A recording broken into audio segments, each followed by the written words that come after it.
sevirsinizsə, gəlin birlikdə əl çalaq. Əla, deməli bugün hamımız özümüzü yaxşı hiss edirik. Bugün özümüzü yaxşı hiss etməyimizin bir səbəbi də bilirsiniz nədir? Səhər yeməyi yeməyimiz. Uşaqlar, siz yemək yeməyi çox sevirsiniz, eləmi? Bəs görəsən yediyimiz bu qidaların hamısı bizim bədənimizə faydalıdırmı? Elə qidalar var ki, biz onları yeyirik və o bizə güc, qüvvə verir. Amma bəzi qidalar da var ki, onlar bizi xəstələndirir. Gəlin indi araşdıraq görək ki, hansı qidalar faydalıdır, hansı qidalar isə bizim üçün zərərlidir. Baxın, burada bir oğlan şəkli var. Deyin görün, sizcə bu oğlan xoşbəxtdirmi, sevinirmi, yoxsa üzgündürmü? Üzgündür. Görürsən, üzgün olmanın səbəbi nədədir? İstəyirsiniz, bu oğlan haqqında olan bir nağılı sizə danışım. Biri var idi, biri yox idi. Bir oğlan var idi. Onu hamı balaca deyə çağırardı. Balaca ona belə səslənilməsini heç sevməzdi. Amma balacanın sevmədiyi bir şey də var idi. O yeməyə, əsasən də meyvə və tərəvəz yeməyi heç sevməzdi. Bir gün meyvələr və tərəvəzlər krallığı ondan xəbər tutdu. Alma dedi: "Mən balacanı güclü edəcəm. İçimdə çoxlu vitamin var." Yerkökü dedi: "Mən onun gözlərini parıldadacağam. Artıq hər şey daha aydın görəcək." Portağal dedi: "Mən onu soyuqdan qoruyacağam." Brokoli dedi: "Mən bədənini təmizləyəcəm ki, sağlam olsun." Beləcə, oğlan çoxlu meyvə, tərəvəz yeməyə başladı və anladı ki, kim meyvə və tərəvəz yeyərsə, həm güclü, həm də sağlam olar. Uşaqlar, indi mənim əlimdə sağlam və zərərli qidaların şəkilləri var. Gəlin bunları boyayaq, ondan sonra kəsək, daha sonra isə sizə tapşırığını özüm deyəcəm.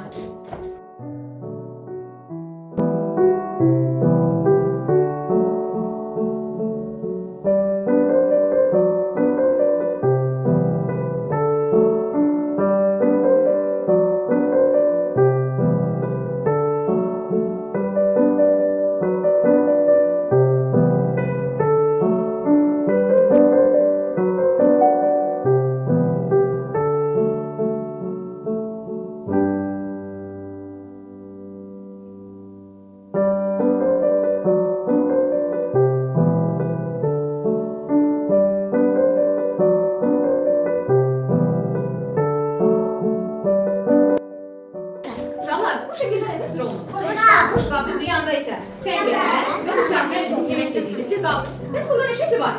Gülən öz, burada isə gülməyən üzgün ifadəsi var. Gəlin sağlam qidaları buraya yapışdıraq. Qeyri sağlam, faydasız və zərərli olan qidaları isə bu hissəyə yapışdıraq. Tamam mı uşaqlar? Hadi bakalım. Aferin. Çok faydalıdır. Aferin. Biraz faydalıdır. Bir tarafı yemek olmaz. Hara yapışdırırıq Damla? Yox. Aferin sən. Biraz faydalıdır.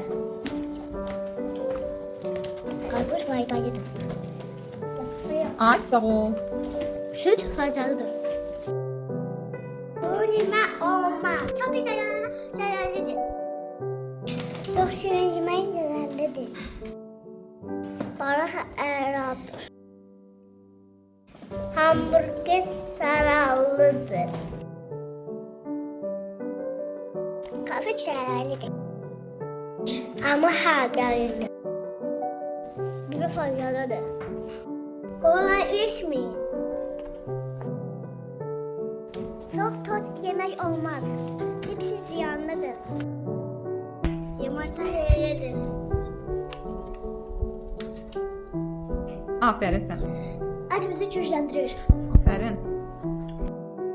Kendi heylidir.